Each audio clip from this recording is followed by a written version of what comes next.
अगर आपने अभी तक भाग 1 नहीं देखा तो यहीं रुकिए, लिंक डिस्क्रिप्शन में है। पहले उसे देखिए, तभी इस कहानी की सच्चाई आपके रूह तक पहुंचेगी। और हाँ, आप हर एपिसोड देखते हो, सांसें रोककर सुनते हो, लेकिन सब्सक्राइब नहीं करते। मेरी हर रात, मेरी हर बेचैनी इस कहानी में ढल चुकी है। उसकी कीमत सिर्फ एक क्लिक है। तो अगर आप डर को महसूस कर सकते हैं, उसे जी सकते हैं, तो अभी सब्सक्राइब करो, क्योंकि ये कहानी अब और करीब आने वाली है। उस रात के बाद हम 3 बचे थे। नीलेश अब भी गायब था, लेकिन उसकी बाइक वापस आ गई थी। वो भी साफ, चमकती हुई, जैसे अभी अभी धुली हो। इंजन से अब भी गर्मी उठ रही थी। लेकिन सबसे डरावनी बात यह थी, उसकी सीट पर एक लाल निशान था, जैसे किसी ने वहां बैठकर किसी की गोद में दम तोड़ा हो। कबीर, वो लौट आई है। साहिल, कौन कौन लौट आया है? मत कहो, वो नाम मत कहो। मैंने उनकी तरफ देखा। दोनों की आंखों में वही डर था जो मेरे अंदर पनप रहा था। लेकिन अब हम पीछे नहीं हट सकते थे। हम तीनों सुबह सुबह गांव के उस हिस्से में निकले जहां अभी तक हम नहीं गए थे। गांव की गलियां अब भी शांत थीं, लेकिन वो शांत एक किस्म की दहशत थी, जैसे कोई हमें छुप कर देख रहा हो। एक घर मिला, पूरी तरह से जला हुआ।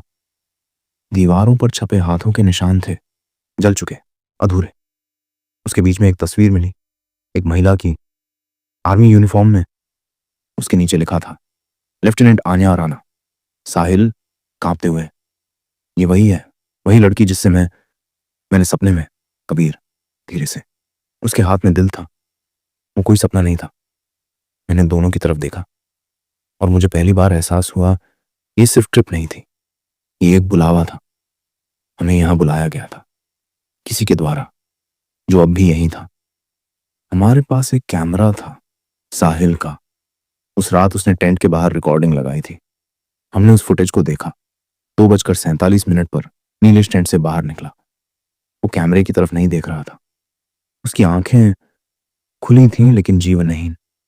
पीछे से धुंध उठी और उस धुंध में एक चेहरा, वही महिला, लंबे बाल, जली हुई यूनिफॉर्म। उसकी आंखों से खून बह रहा था। और फिर नीलेश हवा में उठा और धीरे धीरे अंधेरे में गायब हो गया। कबीर चीखते हुए, बंद कर इस फुटेज को। मैंने देखा, साहिल की आंखें अब नम थीं। साहिल धीमे स्वर में, वो हमारे अंदर उतर चुकी है। गांव के पंचायत भवन में हम लौटे। रेडियो अब भी चल रहा था। उसी महिला की आवाज, नाम लो उसका, उसे बुलाओ, वही रास्ता है। कबीर, अन्या अन्या राणा। फिर से वही कंपन, दीवारों में से आती चीखें, लकड़ी की दरारों से बहता खून, और उस ताबूत का ढकना खुला पड़ा था, लेकिन अंदर कुछ नहीं था। आकाश, नरेशन, वो अब ताबूत में नहीं, हमारे पीछे थी। गांव के बाहर एक पत्थर का द्वार मिला। उस पर लिखा था, शून्य के पार, आत्मा का दर्पण।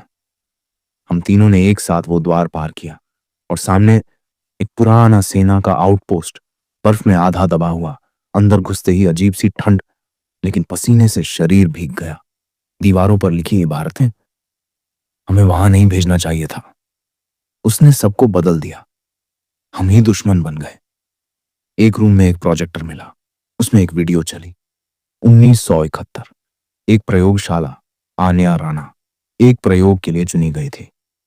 कुछ तांत्रिक ऊर्जा को वेपनाइज करने की कोशिश थी, लेकिन उस रिचुअल में कुछ गलत हो गया। उसने खुद को जिंदा जला दिया, लेकिन उसका मन उस रिचुअल में कैद रह गया। हमारे हाथ में अब वो पुराना ताबीज था, जो दरअसल वही लॉक था जो आत्मा को बांधे रखता था, लेकिन वो अब दरक चुका था। कबीर की नाक से खून बहने लगा। साहिल बेहोश होने लगा। आकाश, नरेशन, मैं अकेला रह गया था, लेकिन अब मैं उसे देख सकता था। वो मेरे सामने थी, लिटगानिया राणा, जली हुई वर्दी, मगर चेहरे पर वो दर्द, जैसे वो खुद भी इस कैद से निकलना चाहती हो। उसने इशारा किया। मुझे ताबीज उस आखिरी दीवार पर रखना था। मैंने वैसा ही किया।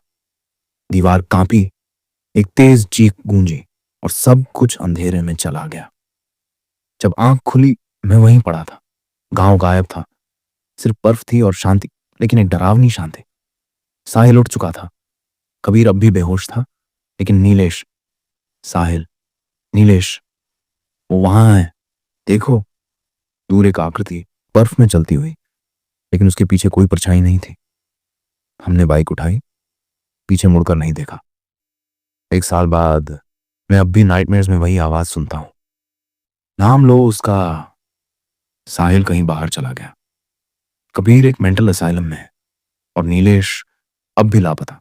लेकिन हाल ही में मुझे एक कोरियर आया, एक वीडियो टेप जिस पर लिखा था शून्यावा रिओपन। अगर आप सोचते हैं कि ये कहानी यहीं खत्म हो गई तो आप गलत हैं, क्योंकि शून्यावा अब जाग चुका है और इस बार वो खुद चलकर आएगा। सब्सक्राइब करो, वरना अगली बार कहानी सिर्फ कहानी नहीं होगी। To be continued in part 3, शून्यावा, अंतिम प्रवेश।